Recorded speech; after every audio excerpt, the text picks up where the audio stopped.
Did you know that there are sexually transmitted infections that, if left untreated, can result in devastating outcomes such as infertility and preterm labor complications?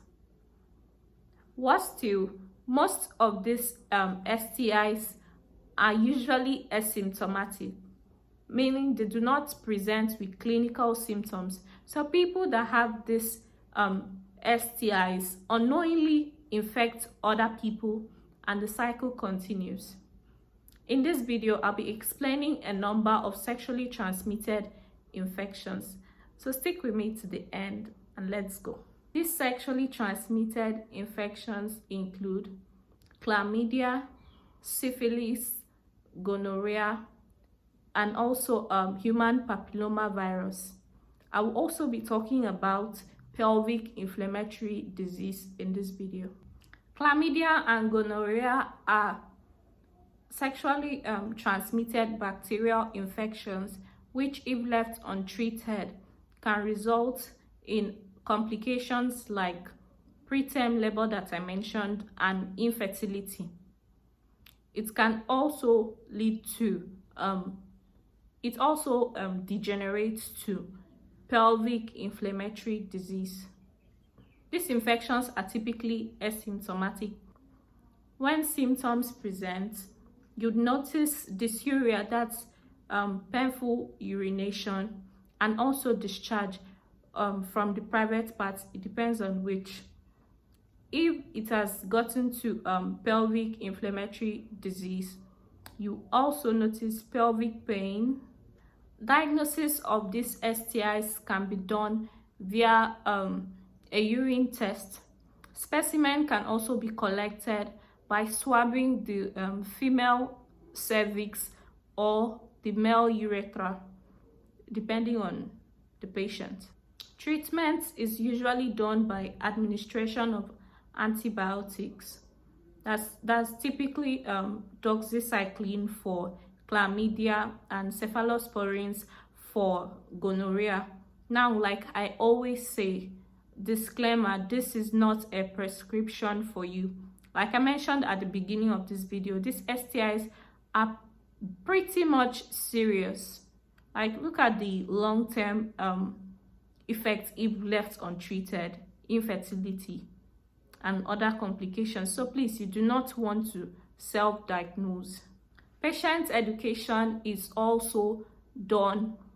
Patient education on sex practices and abstinence during the period of this treatment. Also, partner notification is also encouraged. Also, there's usually like a rescreening 3 months after treatment. So this brings us to PID, pelvic inflammatory disease. I mentioned I was going to talk about it too.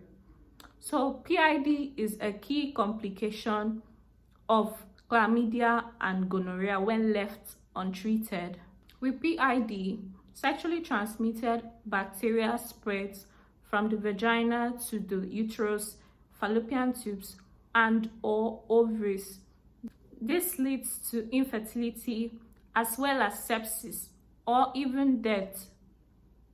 PID has no symptoms. It is asymptomatic. But when clinical symptoms present, they usually include lower abdominal pain, pelvic pain, menstrual irregularities, as well as dysuria, and even possibly a fever.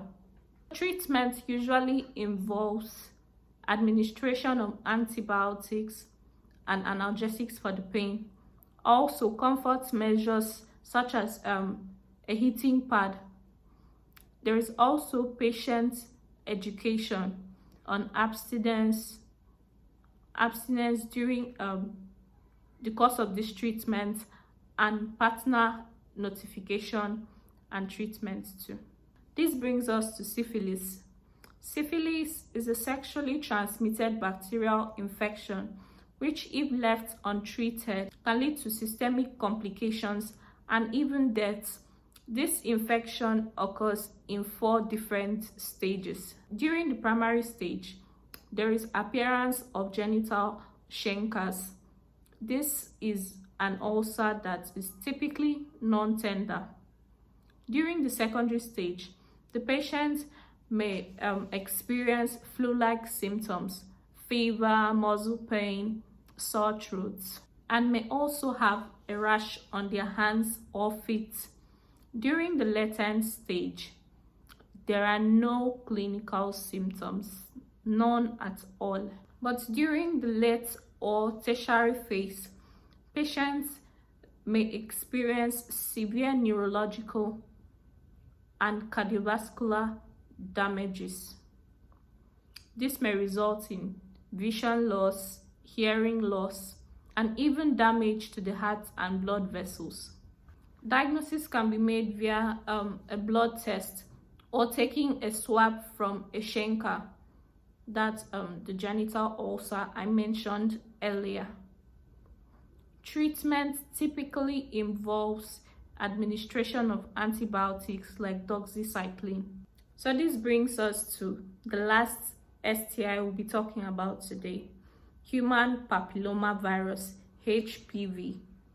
So certain strains of HPV lead to cancer, while other strains lead to just genital warts. HPV is the most common sexually transmitted infection. It is also a primary risk factor for cervical cancer. HPV is preventable with vaccination. Vaccines should be administered prior to first sexual contact. The first dose of this vaccine is usually given at around 11 to 12 years of age.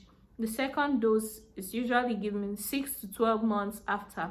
It is worthy to note that HPV is asymptomatic, thus it doesn't present with clinical symptoms.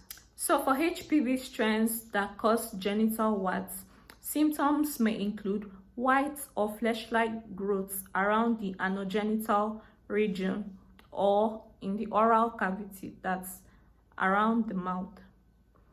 So diagnosis is made using a pap test. For positive patients, a colposcopy and a cervical biopsy is ordered to check for cancerous or precancerous cells in the cervix.